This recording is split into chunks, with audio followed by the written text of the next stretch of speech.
Regard appuyé, pose suggestive, elle prend forme sous le trait du crayon. L'héroïne de Nuit indienne se révèle. Le deuxième album de bande dessinée érotique du Lyonnais Artoupan va sortir fin février. Histoire sur fond de polar et de scènes osées. Moi, je trouve qu'il y a réellement de la beauté et du coup, pour moi, une recherche plastique dans ce qui est érotique, dans la façon dont on peut montrer les corps, le désir. En même temps, j'ai un dessin qui est c'est de la bande dessinée. Donc, c'est un dessin qu'on ne peut pas écarter, enfin différencier de la narration.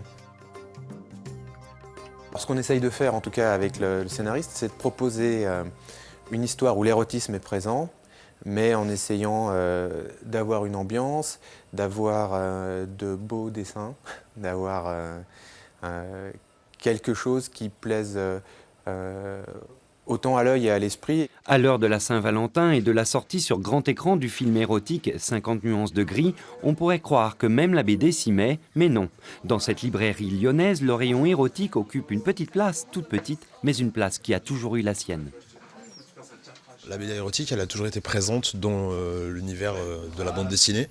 Je crois que depuis toujours, on a envie de dessiner, que ce soit Betty Page ou on va dire des représentations féminines, qu'elles soient dénudées ou pas. Et puis après, effectivement, le genre érotique existe depuis toujours.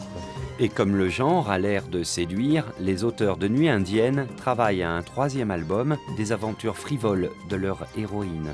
Ce sera dans un autre univers, au début du siècle, et toujours aussi osé.